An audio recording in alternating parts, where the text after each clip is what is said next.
Hello, Mom. Help us in banner the page. Join him now. Go to share the program. Mom, Kahashinaki, I'm out. Help us in banner the page. Good morning, good afternoon, good evening, depending on where you guys are watching me from. You guys are highly welcome. Good morning, good afternoon. Join my broadcasts. Let us. Hello? Hello? Yeah, evening. Huh? Oh, hello, sir. Oh, the master.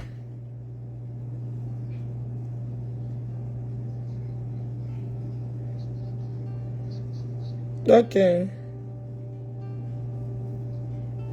Oh, name, yes, I'm on life. Yeah. All right, sir. Thank you.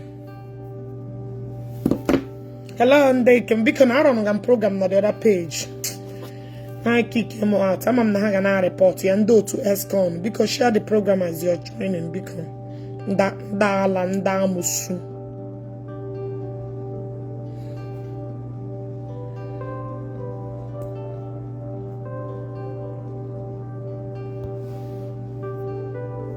Share the program as because ESCON VIT can be here because share the program before we proceed. Share the program, please. J-Park, you can shin. J-Park, you can exam. Exam and I cover it up. J-Park, when are you coming? Can the doctor make exam? That is where the bone of contention lies. Can we get bien? Kagamoni to lege. Can we get bien? We need to examine Ikega. Can we get bien to like need to examine? That is the bone of contention. You are not koeri. That's the architect of the whole problem. Came we gabia eleo to legi. You accepted it cold-heartedly. It could go the shimmy. It could go and you contact your call roya. I'm not gonna stop this rubbish. J-Park told me he can't your contacts. J-Park told me that Otule your contacts. I been gonna koeri. Draw the necessary question. J-Park, oh, to like any contact, oh, to like it. Now, say, I got damn make. Yes, I will ask this question until I got answer. Oh, to like any contact or not. Now, I content creator. Now, this blew up. That they manyeba gamanyeba. Or now, Nana Brahman that is creating content. And I call it. Let's watch this moron dry meat frustrated rabbit digger. This frustrated rabbit digger, jobless man that lost common chairmanship and then Susuare. This rabbit digger, no, every time jobless man every time I put any man. Can't you go and look for a job? I can never enter. I'm talking to you now. I can not go back. Go and do now. Hold on, let me block this Zoom. Oh yeah, Shinga from the house. Go to Gobala. I come out in that place. Every day, Patagana Ranti. Go there. Rabbit digger like you. Jobless he goes. I can on Nigeria. There is no need of telling me I could come back to Nigeria. I don't need to come back to Nigeria. The main problem, I can on Nigeria. Go and fight your fellow man. I just like come back to Nigeria. Come back to Nigeria. Can't get to Nigeria. Go and also with your fellow man. Come back to Nigeria. In my end, you know Jagidaka because I'm in America. Oh, you know Jagidaka. Nothing more, nothing less. No, anywhere more. And I don't need to have a job. Even if in America, you don't need to have a job to live a good life. And they don't bomb me well. I know they come back. On here, they bomb well. Not here in America. And the here can go on and they don't bomb me well. Now yeah, they. And then at here I go there. They give up to man. They don't bomb me well. I remember where I'm well. They no bomb me well. This rabbit digger, this lost and found frustrated he goats. Yeah, let me block you. Ashawo is not supposed to mention on my platform. Let me block you here. Akuna want a grade by grades. This is not a place you can mention a nobody. Cannot reply to when Yamaga hire as made. Come on, fuck off from your son. Comment rubbish can block you, nigga. Arabic digger. Man, I could not I pay for ya. Natanush, Natanun Kata. Adachanush, Yatanun Ketebeken. Every time I can get it. Return from Abuja. It's in Abuja with the contract in Abuja. You just want a shower. And when I say pass it to hire shower. And Ghana shower yo. Go and also your follow man. Every time I can and on my other page, I couldn't follow them there. Follow them there back and report some about it here. Share the program.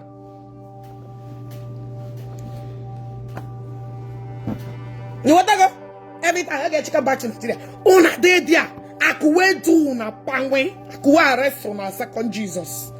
I could see the gift from Pepe. Una no one go carry am. But when they follow my second page, you, because I know me dey mega page, mega life. Una no follow. Make una follow that page. I don't see una there. I report on my here. That's why I have too many pages. Because when a man give me the life, I can't log in anymore. You want to go? Look at this hungry rabbit digger. Every time yana rante. Can't think that. I the same go about Zunu Nariakoka. Can you get title of bringing development to a place enough for how many years you couldn't get development? Is it not the same place? They do working Peggy going on a Kukula J Park. Is that why you guys are canceling this exam? Is it not the same J Park that gave us hope? Now, China, now ready to open IKEA. And I call it. That is my first evidence. I be to that place. Remember the evidence. Every time I will come and dig you, say something. Yes, I'm here when I'm also. I will be disgracing all of you. Dala, bunch of fools. Useless men. Men are busy. Look at our Konona handle. Business that worth billions of naira. Contracts that worth billions of naira. Abuja could not save you to win common chairman election. Get a chairman or senator Kijerime. Yeah? Follow them that page. I have come no before soon here to put on that side. So follow them na that page. Jamele magame link. I may click link here. Cause eba come na a nigga eba hare am my abafe have a report where they couldn't allow me to log in there again. Dala, bunch of losers.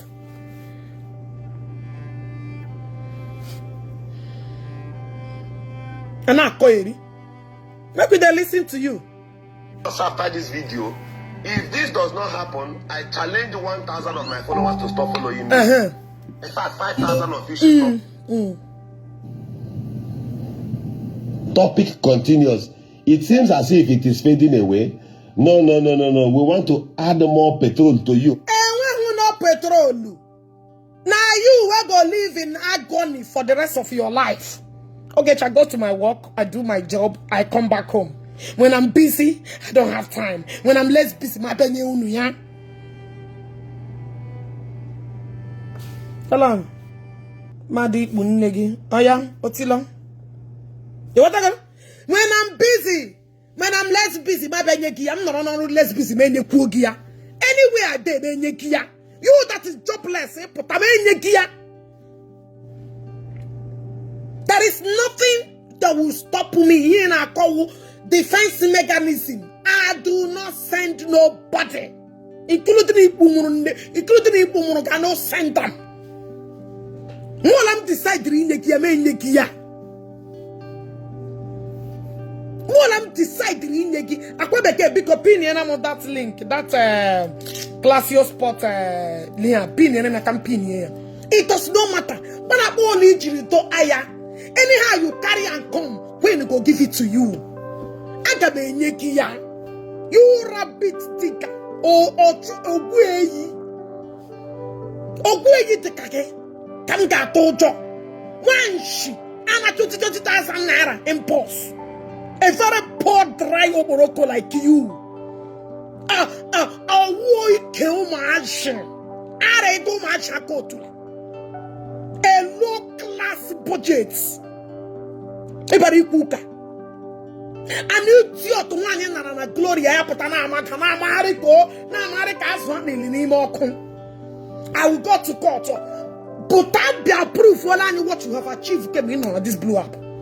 Every time you need to I will never enter and go wall. What keep begging on uncle? Say she can't walk it go back. Every time I put an arm with your follow jobless man in one corner. Now my little one will. I will do this. I will do this. I will do this. Look at you. Every time Gamalina Mali you got dry cha. Never bomb gig dry ya. Never bomb gig try ya to an extent. In the Isha J packet or while J packet can get fresh. Or was spam with J pack or tula. Let me tell you one thing. Ya was spam with J pack or tula. Meloji refresher than you. When never put to like again Warama call spam because you need it. If you know how you ya would spam one way emo tula. Meloji de more sumuta than you. Jaho tula kegi because you want to call. Because you are dragging and shrinking. Bahuna guru. Jahe kegi. You are a useless man. Oh, I couldn't beg you. Share this video, click love and like because they will soon come for this one. Because share. Don't hesitate to share. Now share. Now share. We continue. What thing go try? Oh, Lepala Monagi only lose anything on this game now. In fact, go one talk along with you. Keep on sharing. Of course, now our content. Haven't you seen where J-Pack is wearing red pants? Can you more content? Oh, we hope I J-Pack now. Oh, but the last man in pants. Why are they showing pants? It's like I saw a video where you're telling a young man to show. And when I'm here, why J-Pack is through pants? I can imo here. A guy who touched like a walk one no come. A guy who paper J-Pack is so pants. I think I got him here. So pantry, so panky pentry. I'm here to cook. I'm coffee. Why would I here decorate? Oh, what keep here where I'm pay you to la. Yeah? And I carry iron and everything. But to look at, but to J-Pack and I'm out my with the last man Jack when I want to see that one. When I want to see that one. Can you go get chicken? Content increase in the web. If you want to create a content, or bonny lost some, take a bleaching lost confused uneducated thoughts. A blue content, idiot and content. Idiot and I don't know how to pay Jian because I try to make my account. Idiot and content and would happen. Content secret, she pant again a case, red again a magic banner, assassin one war, or create content in a way. Ndara. Comment your mad girl again. I'll jump Walla. People who are contentless, but J-Pack is repanta. Giga everywhere. Aquarium. Wait, I'm Shigia. Kashpan Ogechi and I'm making an up story. Chere. Wait, I red panty J-Pack. Dala bunch of useless things. Chere. Guys, click love and like you. Let's watch red panty J-Pack. Rebe panty and down my hand. I make a pinky young too. A Jew heju. Chagam ke pinky ya. Depa, I would J-Pack as a panty. Now panty. Now panty J-Pack. Idiot. No, my head get it. I got it. I would J-Pack and a panty. I will here. Is it not J-Pack? J-Pack or Konene Suru? I'm a garega. I got to say, a man, repute here, a man, repute a horang. Okay, to ship on the volunteer. The magic get red, walk your just red pants. Walk all just red, walk all as red pants in my shaka. What when you don't came in a red? What seduce men the most? Is it not red color? Should I get one more? Walk all as red pants, don't fool me. I am too learned. Nobody will tell me bullshit. I know colors that are meant for men and colors that are meant for women. When you red lipstick, as red pant, as red bra, what is it signify? Or signify it again? I know you guys are not learned. When I came in here, but I'm June, go and make research. Red on a peliam, on a peliam. Jabakos red pant, if I may ask you.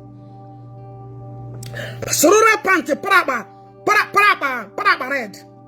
What does it signify? This is not content that akagwara this thing. Thunder my one. Akagwara red pante. Have you seen a full-grown Asibo man? Putana here, blue red bag. Agigaga. Ono shimu examine shit Japak jele ni cannot not the whole possible. Nothing possible. Get him an OG. Should I have looked at China and I get a panty? I got stop it. Maybe you guys don't know colors that meant to seduce men.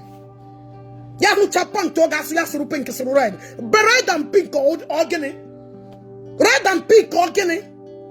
Blue generole. Blue generole. Blue generole. On your woman, answer ya. Insupante. Nsoya na I got you say mother bata I got you say mother bata in a mom but after saying you go and marry a show still participated yourself what put out to lagi repent for love thank you Chacha my sister repent for a red candle red pants red blood red bag red lipstick or signify again. Na gonna throw my jambele. China ke bo pan no kun. Gonna ex-convict. Ya like I said, ya wuruma ojeri a dry yo buroko. Ya wuruma tore collect na leba hu je pakere. When about Obaga buba. What to get him na hu mwan jare fresh because of spam awela hanima ho. That is why one are pocontolicious. Yes. Oh, he renew our body or to learn well organized. When you learn what to learn, oh, she. In fact, I belong to no pagan deck. That brought one in and on Obodo Ibona. When you learn, oh, she, and when you up again, what are you enjoying in your fellow man's body? And I know day, or to no day, Yari ambition. Where are ya? Parano SCD, HIV, no, pack from Obodo Ibona. Where are you? Because it's not good to look. Simple. Don't you know Wabu in this life? Who are you guys deceiving? Don't you know Wabu? I got you. I'll be packing you. If I pack you, you come.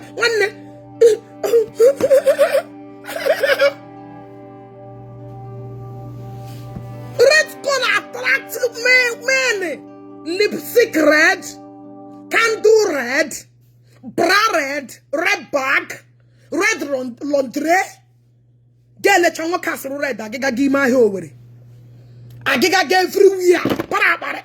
Chineke one more. If you guys don't see anything wrong with this, you name the whites, you name the blue. Why are you fucking with pink and red? Oh, you're not calling another. I got to say, not a gizera, sit event, ya can't have me. Oh, one year, Chihaka volunteer, I will guess here. Ono bereko, content critical women. Content critical women. But they are the one participating now. Content that I'm creating for my lovely self. Name him. They not practice intentionally now, but so we had your talk. And I will get you. Bendan elega zamotula. Ya what problem? Huru are gagi hemotula. Because you are the one that said that contact on any way you will contact creator. Or you couldn't deceive you. None of you will content creator and contact how manage it is a bed you can bend down. We are wise, we are not daft. I know some daft and some idiot people are following you, but Ogechi is not that daft. Put all the dots together and make sense out of everything I'm saying. I didn't just say it. In capital today, next person, this escon, this dry oporoko, agbarange, pa hugijere and rompo, George Park at the spam, unda heje me ayare pokre. Now could I listen to this escon on our query? To add more petrol to you right now. Although that time J-Pack was saying things to you, what did you say? Are you just saying escon? That thing is J-Pack Baragisham Karakaya because I got me cooking kara. Because J-Pack Baramukan Kara. Also, rabbit digger. That time J-Pack Baragiko came puru. Put up. Be a man up. That warrior. You got to man up. Yes, I say something. Am I denying it? But we go get shigin on after. That thing in Mamku. That is I want you to open your own filter mouth and say it. You must say it yourself. Are you just a listener? All those you said this, said that, said this. So why these things were being said? We are not as guys, they are reporting my video because share Ramoya. Click love and like. That's why you see all these things happening. They are reporting my video because share because I don't know why Uchuhan Umeha. How can they make video will not come there? They will just be reporting my own. Amado Hamabuo, this rabbit digger. Somebody who has everyone's nude picture. Are you not a member in the group where women submit their nude? Are you not a member of this place where women submit their nude? Are you not their member? I will get with the patron. Are you not the patron inside this group? Or are you not? Didn't you comment in their group? Are you not in their group? You rabbit digger that dig your holes. Are you not there? Those are showers who know many how or what less. Now let me educate you one thing you don't understand. I remember when I was doing my clinical, right? Here JM experiment was and also skeletons. Or here JM experiments. Or right? You cannot use a lively human being, the other way, Jinamo, or these bones, in the body. Now I'm frontal, now I'm occipital, now I'm occipital, now I'm different part of body, now I'm all bones. No, now,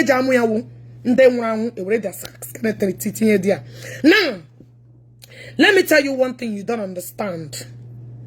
As it is now, I get jiggy.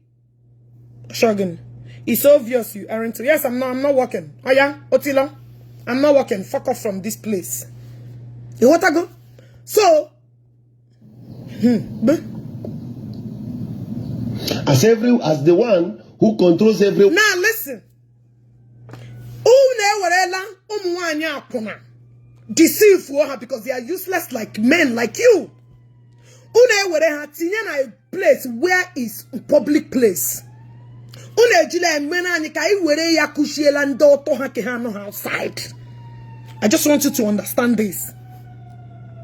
As far as Unu, those are showers. May have a public teacher with their naked body. Nobody. I don't give a fuck who the whole thing affects. As far as a full-grown ass, useless, hopeless man like you and J-Pipe, none of the group. They deceive women. Can have to 30 to 40,000. God participate in that group. War a founder with a patron. In a town, got one child with that your try ammo. I got those videos to teach responsible girls who no comment here, man. So they will learn from the hopeless ones.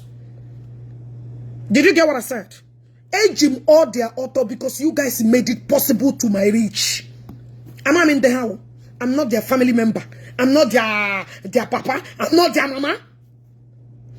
If you provide the remu as an instrument is what I'm using to teach responsible one to be mindful of creditors like you all.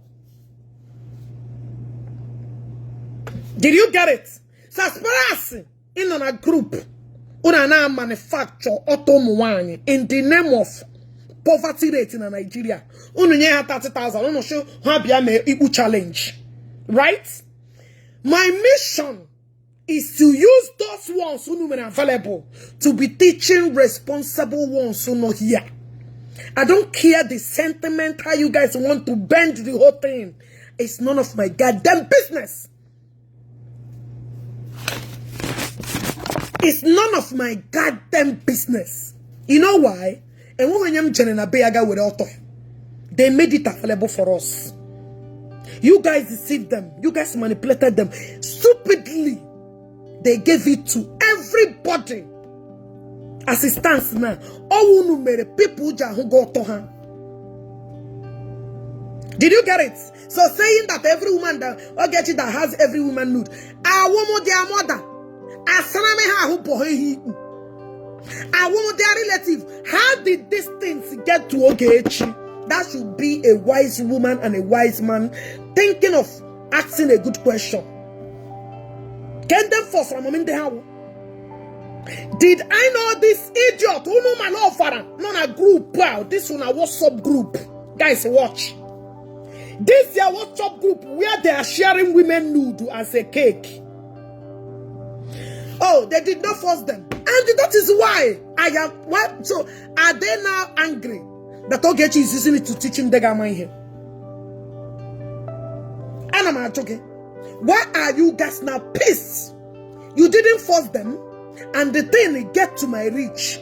How is that your problem now? That they use Sugamiya to teach in the mind here? She hamari here. They, excuse me. You want to defend it, right? So why are you guys angry here now? Why are you guys looking for cover up? Why are you guys looking for cover up? I'm asking. I want to share their own author to everybody. What's up? Why are you watching it? You see?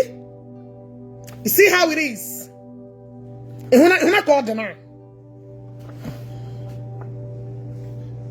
You will regret this trouble. Come on, fuck off. Come on, Suzuki. Take it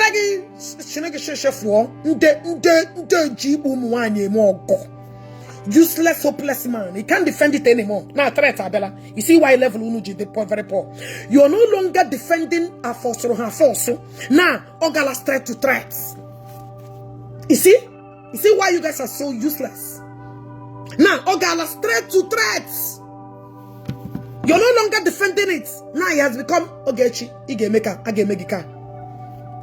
You're no longer defending it because you know you cannot defend your stupidity. Yeah, that church when you are a church who made Egypt miserable here now. Now, Escom, Anamajugo, as you are patron of this place, as you are patron of this place, Unu job home one may sacrifice. Unu gather this place, the architect of Iru one, as you are a pioneer of this particular place. I ask you, why did you deceive women to this extent to be showing their private parts at this place?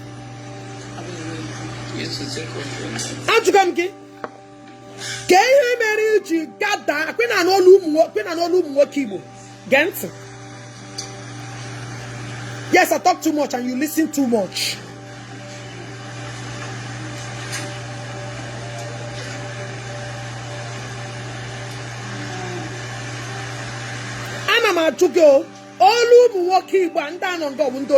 This is where J Park and the ex-convict belong. And you should know they are not supposed to be an ambassador to any company.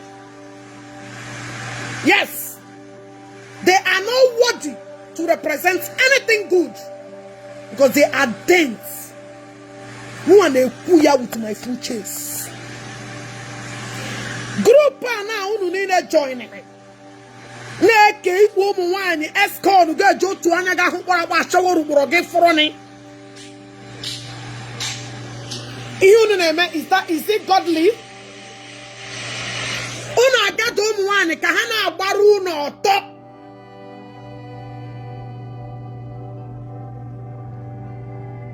Una na agbaru na oto. Is it or would something a responsible man should do?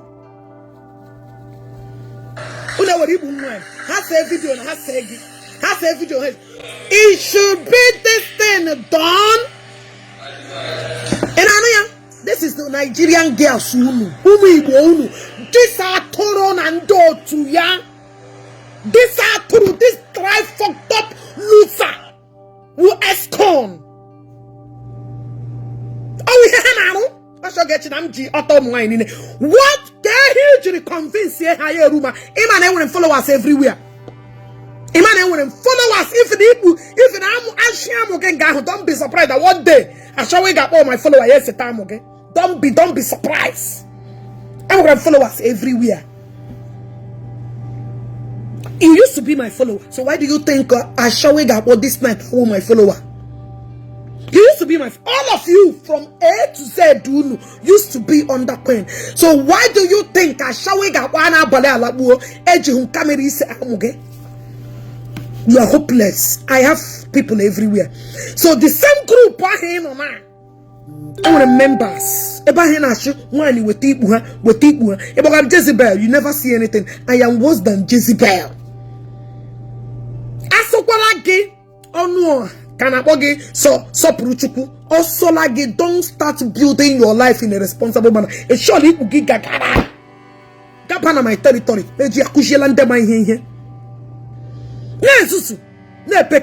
And when followers everywhere. They may get a tomato. A man that I'm walking you gig a rumaka. Nesusu, na scatano, Nesusu, I'm channel getting. Now here I did. I am too big for all of you to intimidate. Lie. Uno gather chonu go scatter on a fence.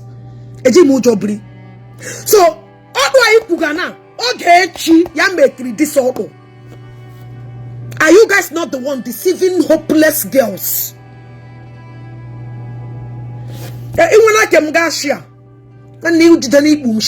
You don't need to tell me where I send the alarm. You don't need to tell me. You should be even glad to have Ibu Queen return. Even give way Ibala.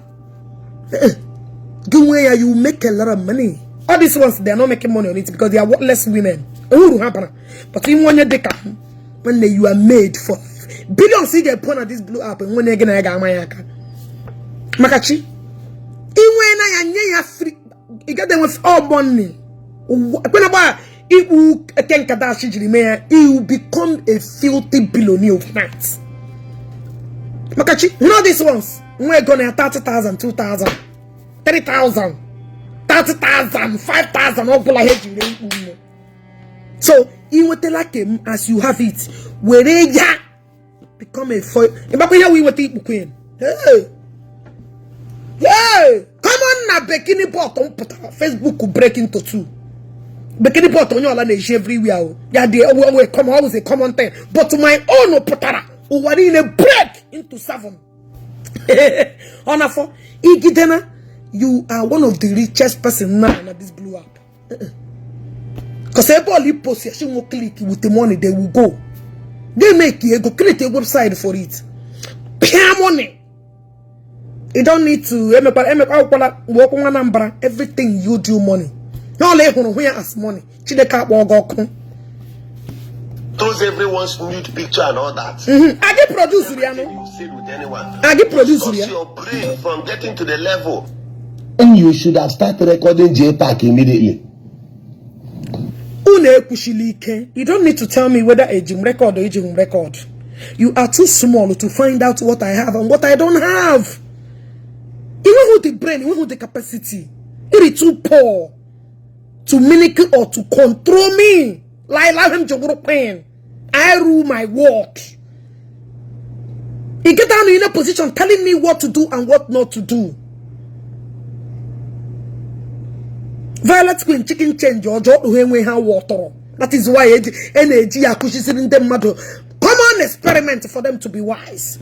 Ishima should be recorded. So you expect me to feed you? Eh? Why do you think movie? Why do you think the actor never die in movie? Why do you think the actor that movie are not interesting? You keep guessing what will happen. I am a movie script. I want the movie myself. You can guess what will happen. Your mind you not say, oh, why didn't they here babuya? Why didn't they babuya? Keep imagining what I should and what I shouldn't. Until the movie will end, you will understand the kind of movie I am playing. Also, why do you think, oh, this, oh, why are you going to pause here? I am mean. Movie continue naga. Did you feel it? You are too small to control anything, what I have presented and what I cannot present. It is too small to detect it. Only got control who that it to that are pare times 7. I don't know why you Gana one place. To all the deities. Only when an go bala. Because a brain of his own, you are now running his capacity for him. Capacity for him. Worry about your sister. Watching Igbo. Worry about your generation and don't worry about me. You should not worry about me. Whether I will continue or I will stop should not be your concern. You with a family member, you with a family problem, go and deal with it and forget Ogechi home. You with a 1,700,000 billion problem, go and start looking into it and forget about me. How I operate, what I do, young age and old age should not be your fucking concern. Bahala. Who will distract you? Time is showing where distraction. Part of my content was saga. You can't distract nothing. You are the jobless idiot that we keep giving BP. Escon or you man Shakanike.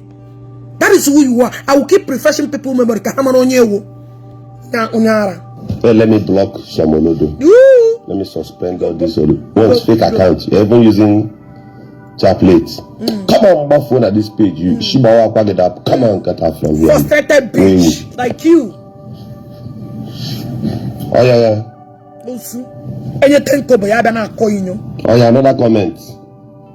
Another comment. Another dirty comment now can block. Okay. Come on, continue yourselves. See, if I'm on live section, I've told JPAC this is the best way. Man on a live section. I want to see how it will pain you. Since fabricating things against people is very, very good and sweet. You come to my live section, for example, now you insult me, call me an ex-convict even when I did nothing to you, even when such thing never took place, and I go silently. You were ex-con, you were ex-con and you was convicted. Now, I am worried about you too because you are fucked up.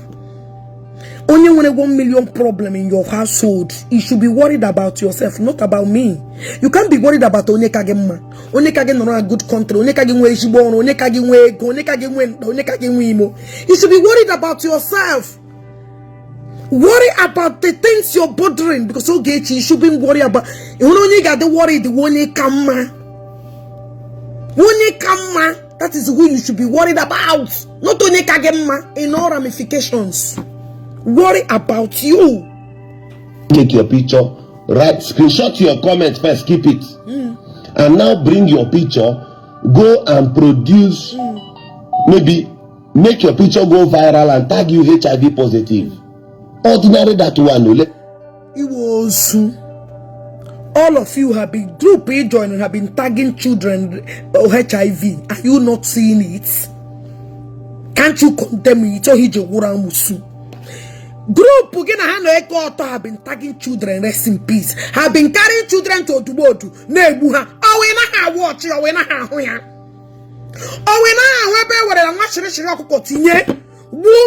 life digger. Are you not their member? We not have fuya. Amado Hanelike Kuburuki. These are played on Blue App, which you are the member. And whatever Shirio Koko, Tine, wherever Mado, what their picture was, where Puputosu Alili. Buputa Igweosu. Are you not their member? Have you ever come and condemn such? Metonda Bob Wogi. Is it not the same people na target people rest in peace and the HIV? Or we na ha and when I korunu na ba ena kinyo. Are they not the same idiots that share your videos? Or we na ha get their commenting? Don't you see them? Or we na who innocent children e will wash shock kotiga na she honwon you know they see am. Amado hakubu ko nyeri useless kubu kwage. See how you feel and start posting it on this page. Or run a live program, tag you something. Rubbish. We don't give a fuck. And when he has a game today, maybe Mona this Blue App. And when anything. Yes. Alwala more than. Is it true that yes, more than 4? But at least one I can be with my man. 2 more Dicken, 2 more Calesia. Even also come today, if I leave this one, I go remarry again. Keka chanjo wa chuoge na diwe kena loga uruzi a public ashawo. That one is the worst. As it is, I look going 4. No, I 5. Can't breathe with a man. Onanu woke wa luaria. Or wunanu woke wa lo charuaria. Can't. What man can do, woman can do better. At least I'm not umbaneba. Call I remember mama hajie adome. Awe dara we. Call I remember mama hajie adome. You are right. All I'm 4. No nelu 5. Yes, Ako is my next husband. Nothing wrong with our car. Marry manwoke. Ojinego remma. And ile nwokanya igamashi akopa something. Only kopa kwa muku. So everything is okay. Are you not? Because before you start suggesting I could me when I hear there is something in Honahuya, Oje Pegagi. Elela mea, monitor ya, Gilea, Ashe Jana Karaka, Amoka Karaka, Elela mea, who show or Oge booty him like it. So any day, Manaha Lusika, may we to tell you that every minute things are available for me. I wouldn't done a true awful, not to another one. I quarter again, my booze or suggest a manamea. I quarter again, ma. Aye. Won't Eziokwu Dala. On the internet, let me see how you feel. But you support abnormality. Then, look at the father of supporting abnormality. Look at the father of Aru. A man who drinks and dwells in Aru is talking about abnormality. Look at Amusu who dwell in Aru, who drink and feed, who associate in Aru is talking about abnormality. Metonda Bobuogi. Imagine you, Amusu like you. Watch it where follow woman with it now. What should I coco? Mary Chua with one mato. Tiga boy your pum, Bukaran and Ketibia. She national one who can walk. We're different people, their children. And you are their member. And you have not spoken ill against it. May you never live to see anything good. May your children be buried alive. children with such ritual.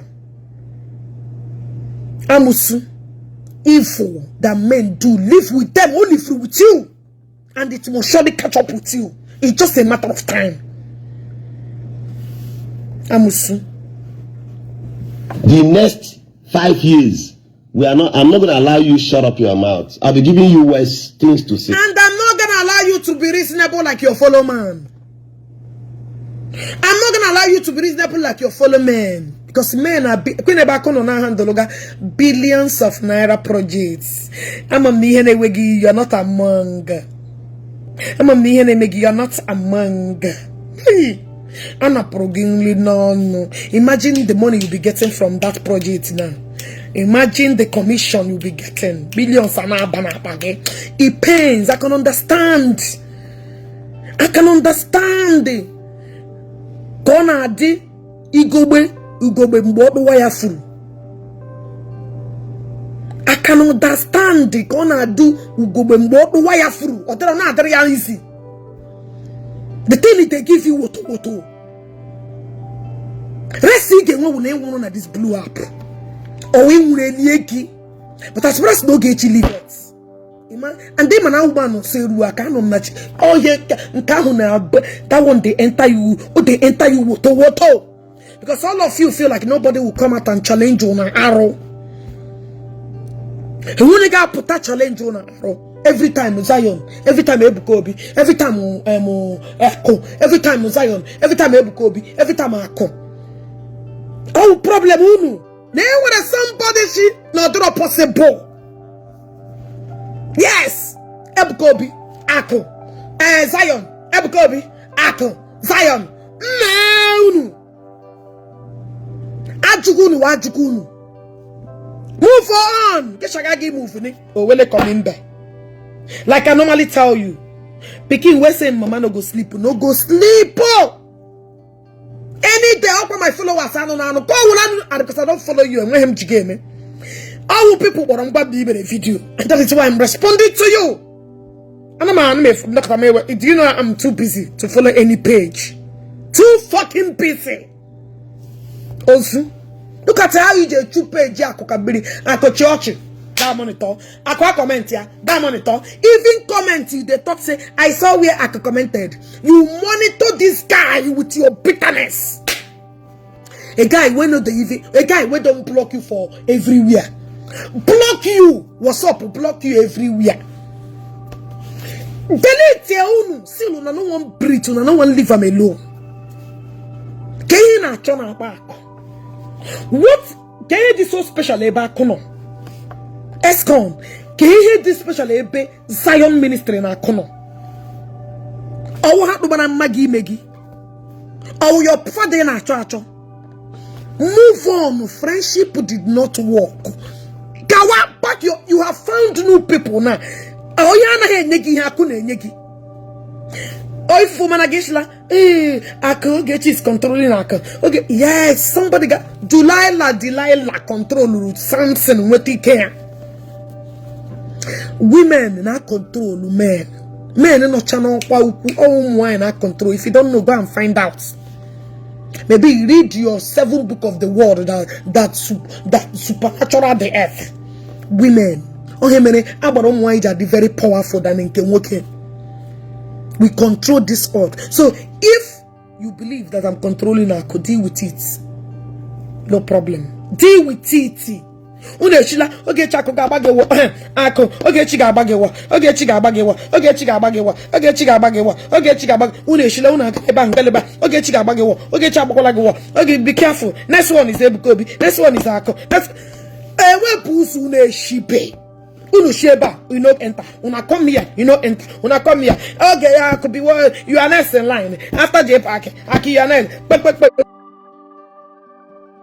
Aka, be careful. Ogechi, Ogechi, Ogechi. Hapu zienu. Mwakumuna ebi dona no na eleti ani. Hapu do. Hapu zienu unu pito. You want to go?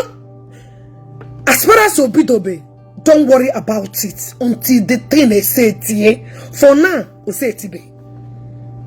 Don't worry about him will exist. For now, Osetibe. Until the day Osetiri. Hey, I'm watching you too. The day back again at J Park get Seti. Am I saying it now? No. Because I'm not get Seti or get Seti. But am I worried about it now? No. I should worry about another thing. Not that again I go tisa. You want to go? Deal with it.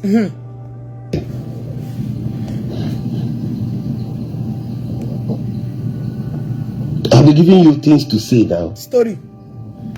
If you are too busy in the United States, you will not on camera every now and then and start ranting. If anybody is jobless, is you.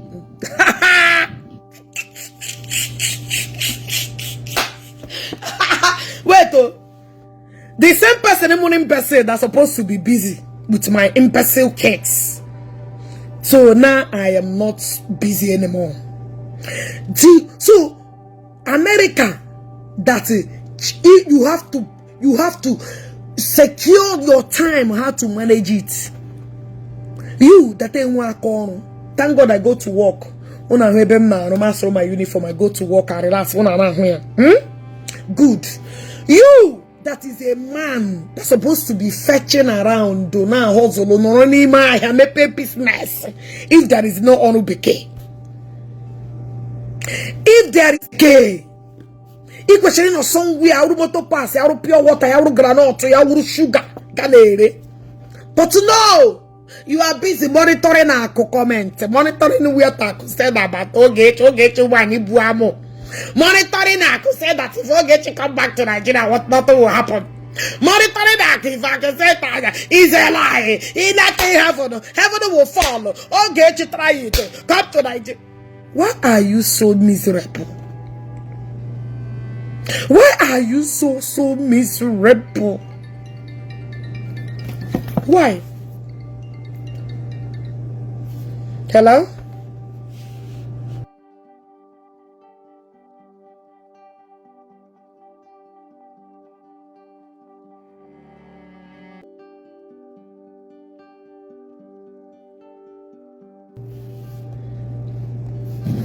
Why? If anybody is idle, it should be you. Oh. But wait, oh. I know many hands, you know, money. So how we idle? Oh, say you know they watch me, but still they watch me. You are the one that crying 24/7. You are doing well. J Pack should not respond. See how useless you have become. You are hopeless. You are the most jobless human being I have ever seen. That's wrong. J Pack na one year me content. Wrong one ga he ito were na tugde one yelu. Bo puta ya boy me we content. Ebi when I call. Gina chorosion. You see, my husband is busy. He has gone to work to save lives. Very soon now, in short period of time on Amaga, to do my thing as well. Gano, go to work. Okay, you stop. Come on,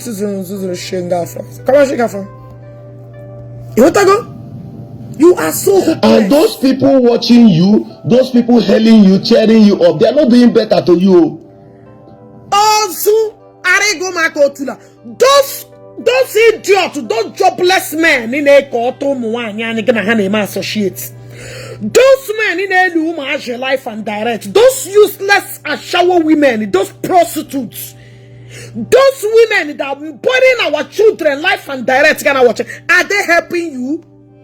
Are they not the one that say, hey, if I know about Ogechi, they will kill Ogechi after burial? Hey, our savior, this time around, Ogechi Tola. But are they not making you more hopeless than before?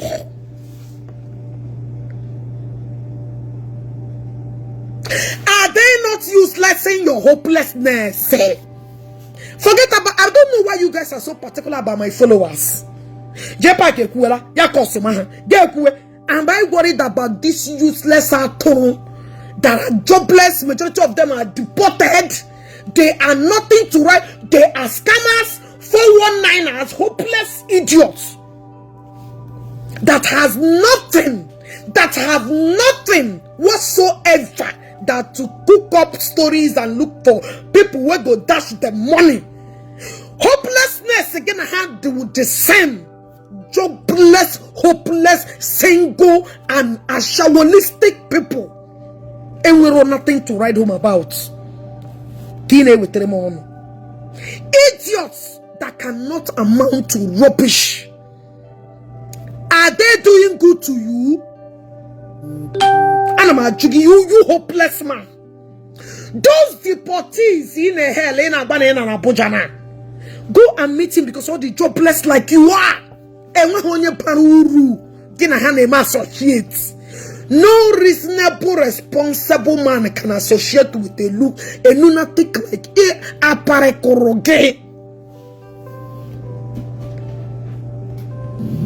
They know you are mad. And they know you are an escort. And they know you are just a man who ran without no action. Akonanabunu. Akuizin gobala. Na tanshi. Ashima will be my own issue. As you know, I'm not coming to Nigeria. Can't she then go about like no shi? I can never attack the shinishi. Mepim Tapu Piagi. Cannot rugi chef wogi because nobody will ask after you. Mepim go diaga maka or taisha agaka agaka iane push yaka ian who protein nime. Go and show your one power. Go and show your man power. Appear is long in a rant too. You talk without in a rant too much. You are just hopeless and onuga. Hey, I will take it to that. I will take it to that. They rigged the election because when I told you the document you want the government in Nigeria. I cannot enter Gobala. Many amounts. I could then Gobala. They doing thing. Ishila mushirigike. Ishila fwana get phone in energy and ho okuma show. Go there. Go try them now.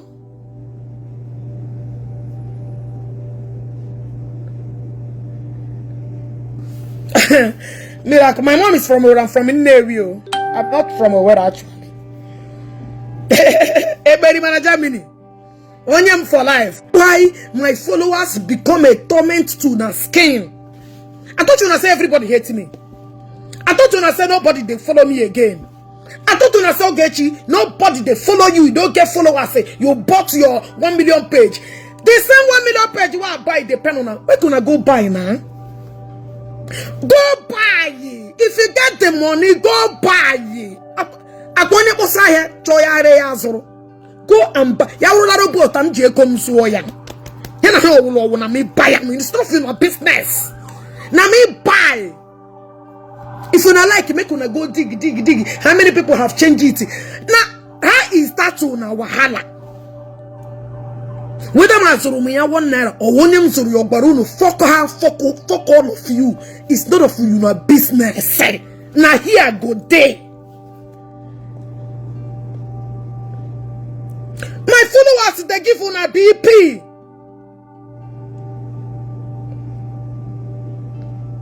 And Susu, una where be where get Jenu? Why are you guys still in this fake one where I get? Nobody's listening to you.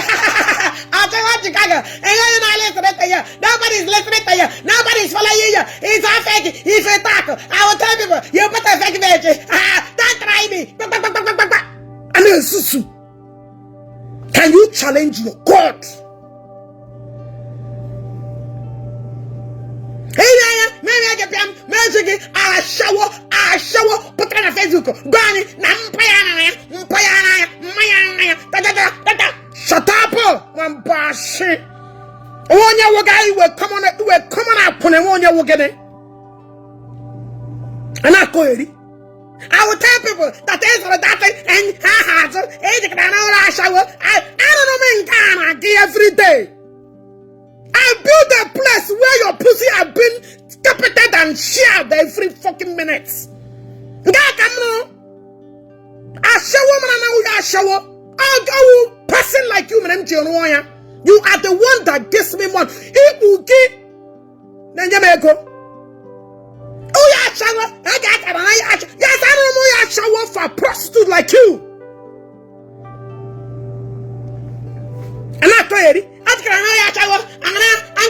That uncompleted building can every day.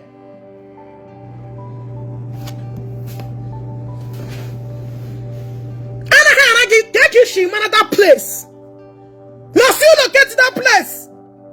That uncompleted every day because you are a prostitute. I built that shower for shower people. And I call it.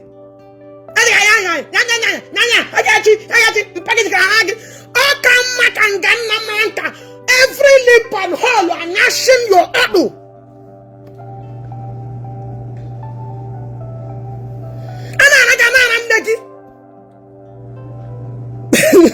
Make gonna leave me. Make gonna leave me. Did you know how to put on this blue app? You share it with me. Another time. I don't get you get shame. You don't see Ogechi we get shame. You don't see me we get shame. Me when make people they know the shame, but Ogechi get shame. Me when come on shame from many people. Now who don't know the shame? Oh God, I don't suffer. I don't suffer for this life, eh? Hey, a place I built for you. Now service in my mind. Without you, without Ibuki, that place will not pay. And you are servicing it. The business is moving. And I call it. Now me could not start to. Be aware in the land of life. Alpha. I hope I can get on it. I know who's na speaker. Okay, I don't know who go.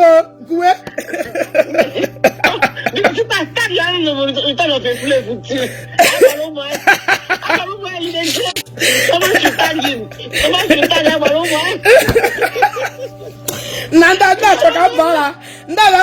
skip for. Ali go carry the go. No. Don't enter skip.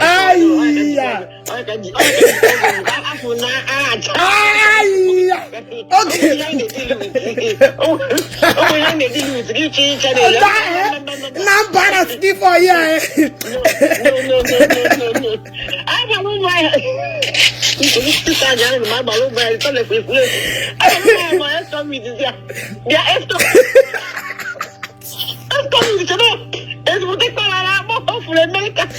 American number, you shoot. Idiot that go impulse now and America go.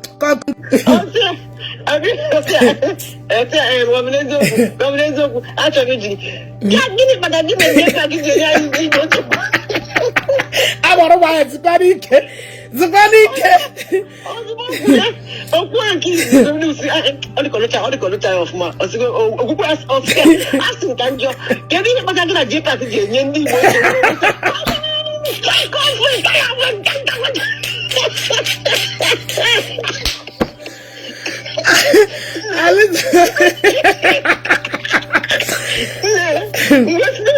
Osman no divorce. I'm going to borrow my because divorce.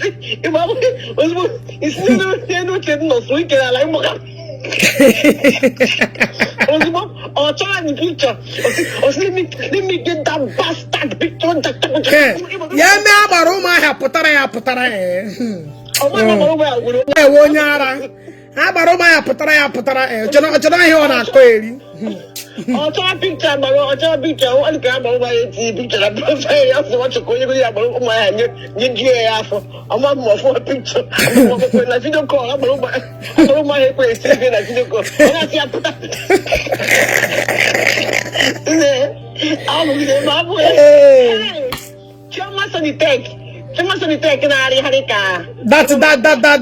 going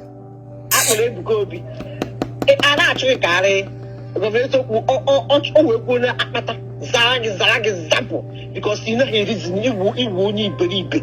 Or to call this Zoom, that is where was Zarag Zappo.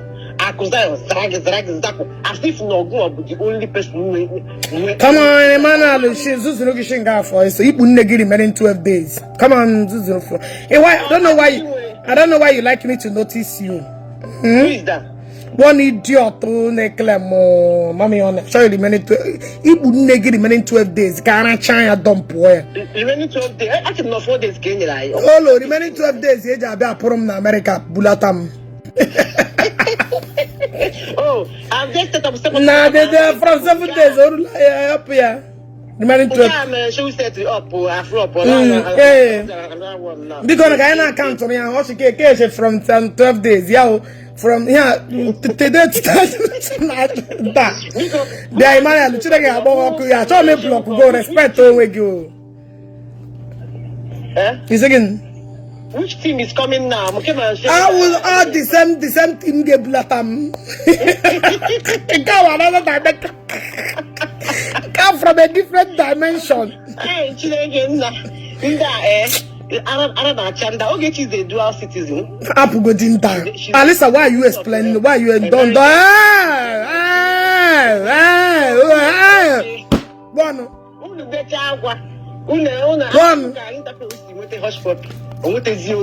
don't get to hide behind. I don't even understand these people. Hospital was hiding. Still, Emmanuel, this privilege, you respect on but this privilege, don't allow me to block you. Now I've been ignoring your stupidity. Don't allow me to block you. Is system this fine?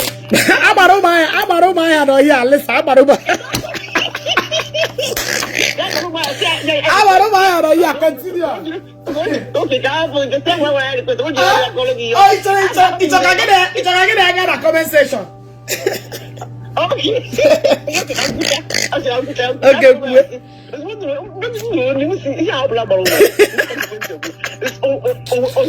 I was really satisfied. You're just fine. You're just fine.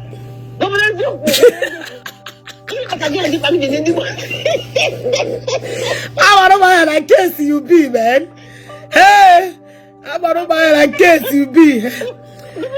Give my sister, you're welcome. Nah, but I putara that's ex-convict here. I putara and kill you. Okay, cool, man. No, here. I putara. Why are you talking?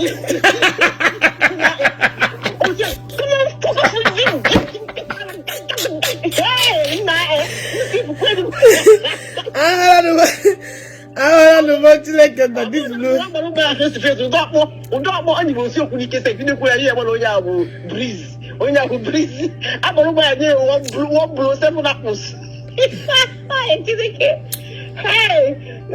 Nena Wilfred, why are you answering that at all? I'm a block here. I just near privilege. I enjoy my video. Who is that? One afternoon, Emmanuel, I will senator. Go up, senator. Happy. I show me happy. If governance don't watch your own nudo, it's so obvious right from day one. I said it. This man I brought nudo, or somebody not like it. Since you can ako now. A dry liver, a dry, painful, rejected bastard. I can't be. Judas, book work. I'm gonna give for any dream for the beacon. So, have you ever seen her to sit down? Because sorry, jobless. Because he's jobless. They were the people. It doesn't happen to through life on how to use some. Network keep failing. Mom, what is going on? And we've been trying to add people. Change your environment. The thing they keep Facebook is having a lot of issues. I don't know. Even at the point they would request. Let me tell click. But I'm more because of Nigeria. I don't know. Danny, how are you? I'm fine, no, Vera, innocent. I'm good, my darling. Can I go in boss? Okay, my love. Knew exactly what he's doing. He's not a peaceful Hey, Naji Lovette, my love, how are you? Upwork in a platform here. In quiet video, may analyze. Oh, Nobody will ever not chop peace, then that peace he will not get. All the mistakes, this guy J-Pack made, all this man it's clear. I know now. Only with the controller of J-Pack brain. J-Pack on the brain. Only muna ma level of his reasoning. Only not one like this man away. Only got Goku. Yeah, but I watch it back. Hey, what did you say? Somebody that cannot reason. He throw that off balance in a minute. He cannot recover in a second. He is IQ report. An old man like you. Oh, but you talk on Facebook. But Oshuna know in his 30s. Yeah, all just party. Yeah, when you show no late 50s. Gaddy. No, late 50s. Gaddy, okay, that cannot even see what I'm not paying. Young man. Hey. I'm gonna show only the spam pana J-Pack to load refresh your career. Only the Ogechi is not and all these videos of Ogechi they never bring them. Don't bring them. At least all over Facebook, he has a clip of Ogechi Okeke. Thank you. Demand. So can say about the other platforms. How come this particular clip with him and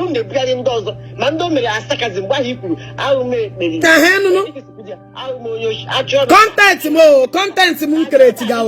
my content get create ya na ebuaria unu buriziari ya mabalaga my content create onwe mo content create onwe mu ebuaria asina ha wenye echi I'm a criminal 4 hours video mere I just never get crop to that one. That one you came to start his that time. I cropped to that one. Hey, I was for away on Yoshi. And most of them were sarcasm. Anyway, they know the truth. So this particular one, don't just stand there. That one. Anyway, government was so obvious that this man. I was like governor on ESCOM. Not one governor. You want a woman. And you know, I mean, you carry off like an go ban. Eh. Akụrụcha ọrụ otupu na-ata nchi na-ata amamọmgbara ka esiri ha ka ọmamụ ihe esiri ha ọ na-ewe iwe imagine for Ebuka Obi to entrust that kind of millions of dollars contracts project ka o nyere one man say I want you to be in charge of Ebuka Obi ga-anọ Lagos or wherever he is. Eyes. Does that not tell you something? Why are you fighting whom God has blessed, who God has chosen? You could be asked for all these men. Imagine how big Zion is. No, you need now. You should have asked yourself, what is it about this man that you could become? That will put him in front. You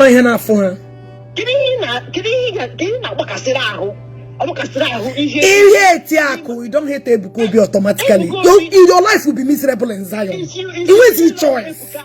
As a person, I wouldn't even have to go and they claim all because of the Christians how to close their border. Because if they know how to. Yeah, but even if I don't go do so, opening internal problem. When you open up, you see that even almost urchins will come in and claim what they are not. So and they will be there to cause more fire. Now, actually, they came to the night. There's more fire. Okay, you don't talk. The woman is not exemplary. Ogechi is an independent blogger. She did not start blogging because of Zion. Before Zion, Zion. She's an independent blogger. Nobody sent a message. Ogechi is not even in Zion. Ogechi was born in Assemblies of God. But don't make it a denomination. At the time, it's not even a church. It's a non-denominational church. Catholic, Anglican.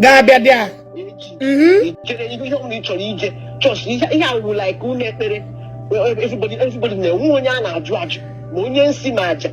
Some guys each other, you can come there. So when anybody and a judge, what makes you think you're more qualified than me? What makes you think in the last day? No one get one.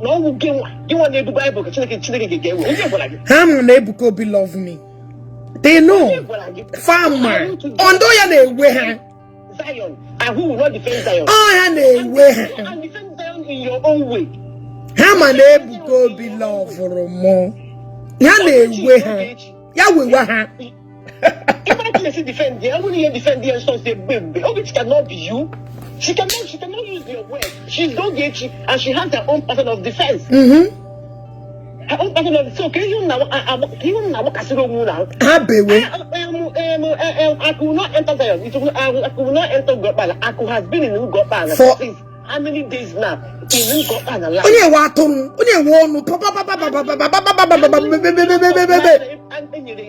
You want to control ego. You want to control Anna. You want to control everything. What is your problem? I am governor. Escano. Did you hear me? Governor. At the beginning of Ilana, when you meet in the what if the one I whooped it? Give the go see. Sina could you work no one I am the canon. Now wouldn't have talked like that, blah blah blah. That he doesn't know why the youth did not act. No one in a battle. That wouldn't now wouldn't anybody get him. How many times gone are there? That do me again. You're just saying Ranta. What is your problem? The chief.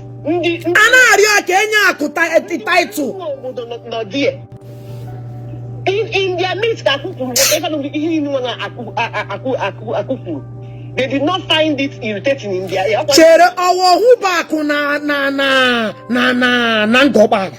You first time in Gobal. Ngobal and Wetala Ebuko Biagalagan sea of Alanino also.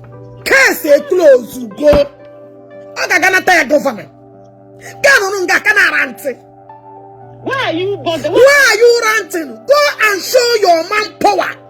The land is sealed. Is sealed. And what the seal of governor were here in a rant in Yaka. I could call you name. I could notice your fucked up life. I could notice your bitter life. What are you doing video for him? Go see video since how many months? Oh, take a video no gena. Kagini meri me hunya that time. So why didn't your chief, your elder, Chupu Hasiako, because of Ako, go. Why? How put this come on, rabbit Why are you crying more than why are you just no, see how Ako is relaxed on your land. You know Facebook, I couldn't go bala na grandpa. With you moon niggas not sort of the style, sort of the indigenous. With your moon neck, I couldn't paddy. I am ready for you to J-Pack this Escono. I'm ready for two of you. Come on. That time, this idiot was calling. Go make peace with Ako. This idiot was calling. Ogechi Biko, game a peace with J-Pack. Come on, give me peace with him. This idiot. I don't want these people. I don't want this guy. J-Pack was begging Ako, sorry. You all make bahara because she say, how am I gonna forgive you when because of me can get Ogechi make a problem. Gawano make una day there. I don't want to. This guy I'm outside. A few days ago, now this man is back again here with all the video. What do you want? J-Pack made an apology, which all of us know. Just a few days ago, come home and outside. Call Ranyama apology inside. Why? Gawara no whether more fake or this thing, but why is this man? Why? So bitter. What is your problem? Okwana goes in there, any two Zion night, onye ka just a war yes member. When the church is the position. Position. Position. At this gathering. Only few. Only gonna no way to Zion night. Yeah. Because I want you love one, like him like love, because they love ya. Him like love, but when you love one like for real, him like love, we could love ya. Support only you suppose in that support. For that man to put Akko as his eyes. Simon only hopeful. None do Akko. Because I am Escon, no. I am Escon. It could be other name than physical. Oh, nego, name one actually. Before okay, take it, and you claim yourself as Zionist, and you're staying staying with people who are bashako or constituting against you, then you're not it will not support this on the medicine. You know, go and open up a page and defend Zion the way you deem fit, and allow Ogechi to defend Zion the way she deem fit, as long as Nana Kantamut about Zion, like Udela. Obu no hako turishi otu akugudene. Udene na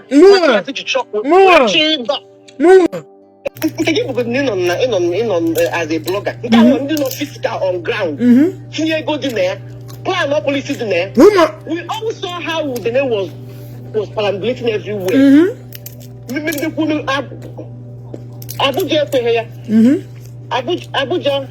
Abuja who they had to run down to Lagos. And it could be not a criminal. In a way, it could be criminal.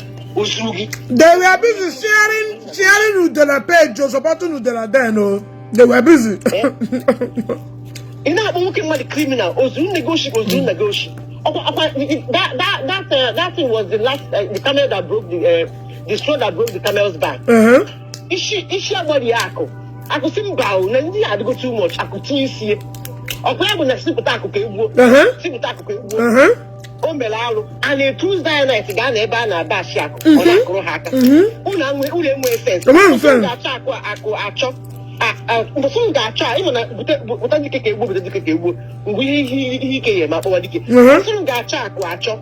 When him and Otiano, you going to put open Akone, open Akone, is not secondly, open Akone.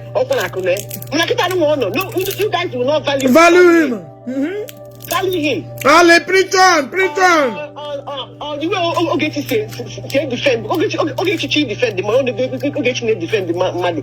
In the passionate on when in whatever. You got the name in go. Onadi over passionate. That is just her way. That is just her life.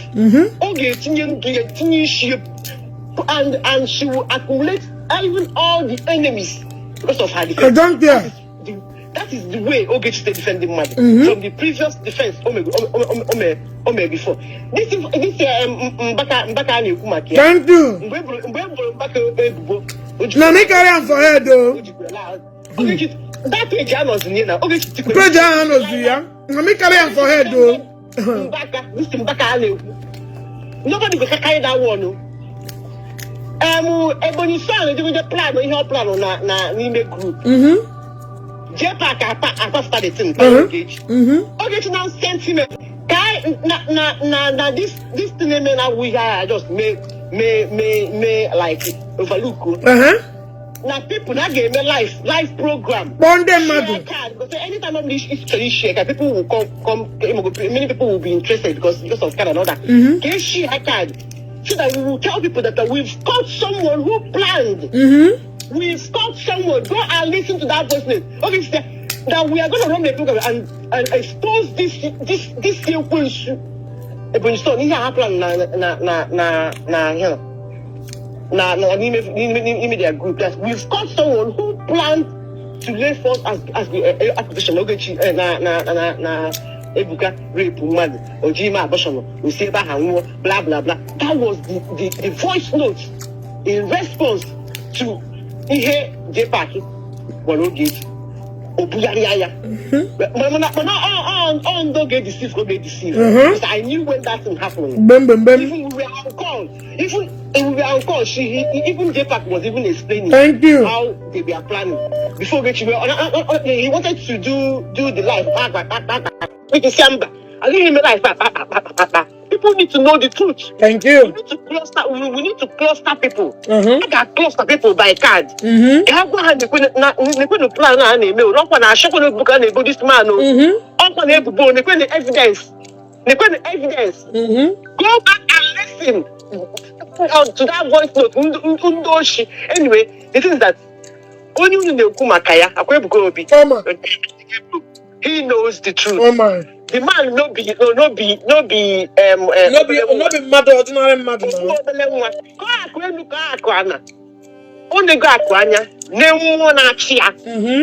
Aku's not a perfect man. Nobody is perfect. You stay with the comment.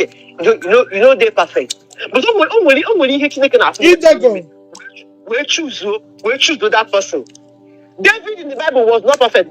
David the rugged. Annual joke. I chose you after my own heart. What did David name it?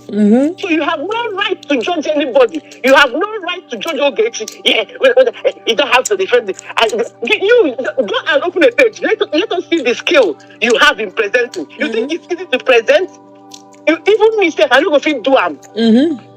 I don't go fit do them. It is not an easy job to sit down and be presenting. It's not you keep on me like you see that go on a live program 4 hours, 5 hours, and money consistently. Unless they shake, you don't believe in.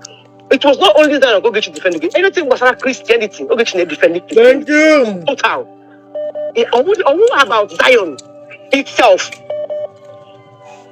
Anything about Christianity. And I go. No, because I'm not going to go. No, I need to put it before that last year because of Abaroma, the content. Anyway, hey, nobody's relating to your age. I will go and do the rice today. Hey, get a message. No, I am Juro Doguna. I am Juro Dogu. I'm Juro Dogu. See, you can hate your hate. Even only I am one day. Everybody can not hate your gauge. If they go in Nabaha, they watch in the watching they see. He will never use because of you. That is my follower. Who looks beyond the physical. That's what you guys don't know. That is my follower. It's easy. Why won't you see up her phone? Phone no way that one of them. I'm telling you, he looks like someone physical. He sees beyond what we see. That's why when I and then when we gave me my happy love for my dad, remember video she Aliza Chere, remember video she Yawuru mam not a position today. Let me repeat it though. Yawuru ma walk no more. Get self because be that self we because be. Ebru the video. Let me hear the let me repeat it again. Yawuru man not in a position today. Because be a balance so Yawuru Mungana. Agamara the whole officer. Any other person can say it. Don't get you Kuhana. Kuhana have a problem. Have one news. No, I could be here before. I can bring outside and say, see you, look at the Yoku. Let me repeat it again. All to tell you how much I love it could be. Yeah, what about we boo? We suffer because be in anything. I'm around the whole place. Marry the woman. Marry the woman. Yeah. Oh, you na. Nanda can I get for free nko. Nanda can na park ma toilet man anko. Magic himself when you love for Cabana Queen. Amado Hakugo Pano. They can get bothered over nothing. Money begin money behind it. And I call it. To be able to this party, Ebony Lawson. Ekuyala Mozo. Our mental issue. Money be managed to mola. Money be managed to mola. I'm telling you, these people in the I'm Arinze, J-Pack, but I'm saying that J-Pack told me that Ogechi blessing Shana Wala go to. Why J-Pack, but I'm not putting you on your program. Thank you, Mondozo. J-Pack is a Hapapunaka. I shall Jawala Gap Hedge Wurogene. I Tulagaladi. That's what J-Pack told me. So when I was in Obam, I took it. This man said, "Again, Germany again." And that program, my body, I'm back. But I know my body, John. I must say, I'm poor. I'm like it. Me number by. Hello. Yeah. Hello. Yeah.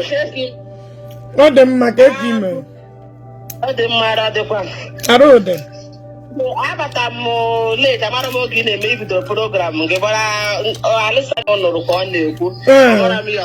But I just want to say something because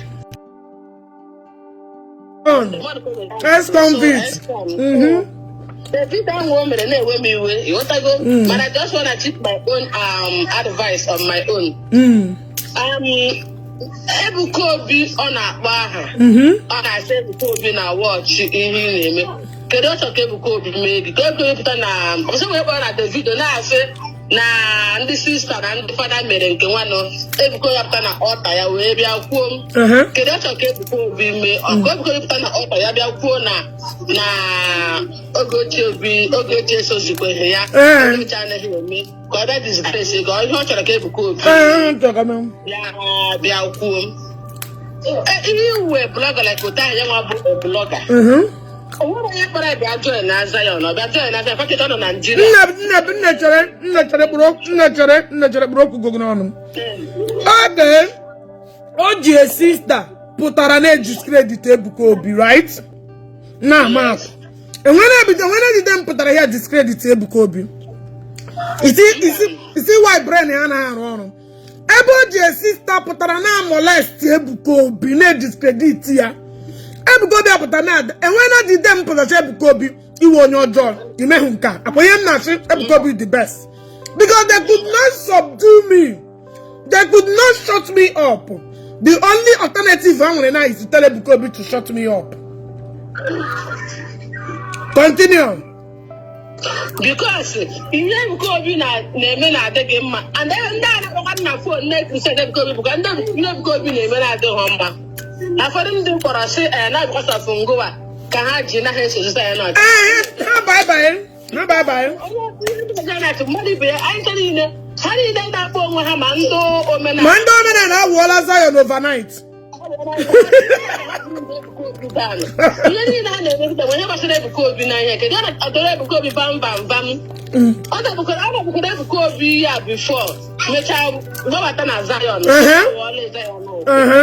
knowing the mission of the Zion 19. Now, mission dog was I not even ask Abuna with it. In number of the legal team or to Hasha walk because I'm making Uchim. If I was about where to get more bread, where you know we go uncle. Now you go because who the number get more bread. Came with the do like a gazuri or a born of it.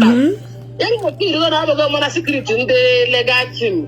What the Andrea go politics now made almost that on the time in this because anyone you should have seen and what did you have and what did you have or as only somebody magoro security in that, and that's our role. It go okay, the fusion king of the Salaka, king of the king that way up. Onanya, oh, make the way here. He had a man at Facebook, or Jena, but a J2. Who knows if you go on Facebook? Anna for Anna. Because you have to post on Facebook, who can't woman remember. Because based on according to the preach, I'm a shaman. Or what's it? Or look at to that extent, Dogara. You have to go, Mana, that extent. Go to Kuwa. Now I'm the king of the game now. I'm not going to buy up. But I'm going to know the secret, and I'm out. Because you're not going to be able to know. Nage buge buno to wala na ta nage. Also the nanyani no name security. We ke mana tineke gina yaso na aro. Iyan waka. J Park, listen. J Park ga 1 week. You need to make a dibia gabaya. J Park because audio bugebuya. Audio pa gebuya. And when him pa when henariam, so nothing go come me. Sometimes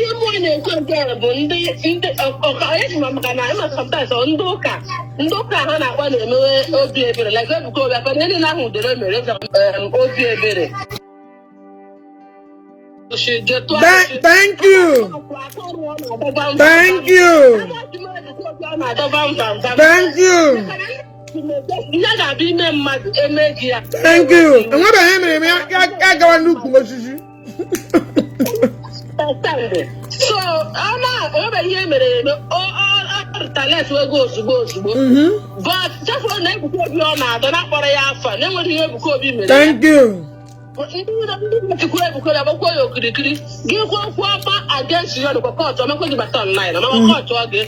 You call your blog for this. Yes, you're not being watched. Those are bunding. You don't have to against the book in an accusation. In Korea, I want to get him. Can the court open? I want to have a G and go to Jude and Co. I am this support of that. Because I imagine I know what he is on the I said that I got to say on the image, but I want to say on the wall. And one day, one time, could you know like go and let you go? I will not only media people say about war. You don't go down about war. If they are so you will die soon. Let me do that.